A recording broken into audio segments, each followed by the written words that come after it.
Տավուշի մարզի Բերդ քաղաքի մշակույթի տանը սովորաբար նախընտրական կոչեր ու խոստումներ են հնչում, իսկ եթե ընտրություններն անցյալում են կամ առաջիկայում, ապա դահլիճում լռություն է։ Գրական միջոցառումներ լինում են, բայց շատ հազվադեպ։ Այս անգամ սակայն առիթն այնքան ոգևորող է, որ ոչ միայն Բերդից, այլև հարակից գյուղերից են մշակույթի տուն շտապել։ Ուսուցիչների հետ ենք եկել ենք, որ գրքի շնորհանդես պիտի լինի, եկել ենք նայենք, սովորենք։ Անկեղծ ասած չեմ հիշում, նույնիսկ թե երբ է եղել ինչ-որ գրքի շնորհանդես մեր քաղաքում։ Սա իր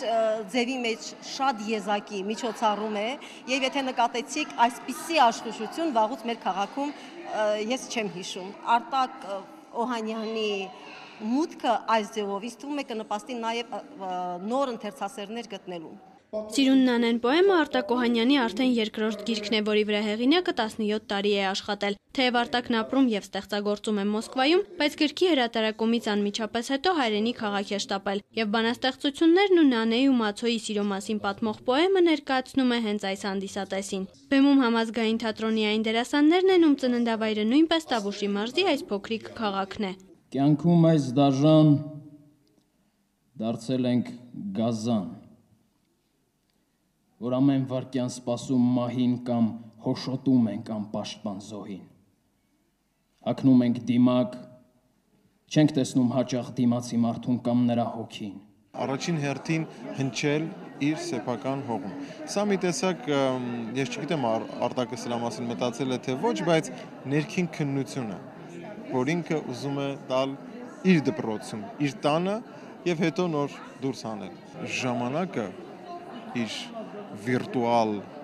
քաղցկեղով, շատերին է տանում, շատերին է կուլ տալիս, բայց կան մարդիկ, ովքեր շարունակում են մնալ իրենց ալմատների, իրենց մեծերի թողած հետքի վրա։ Կարինե Խաչատրյանը ինչպես իր աշակերտի գրած շարադրություններին էր բարձր գնահատականներ նշանակում, այնպես էլ պոեմին։ Նրան հիմա մեղքի զգացումն է տանջում, երբ հիշում է, թե ինչպես էր թերահավատորեն մոտենում Արտակի գրվածքներին ու մտածում, որ նրան ծնողներն են օգնում։ Լիրոէպիկական պոեմ էր,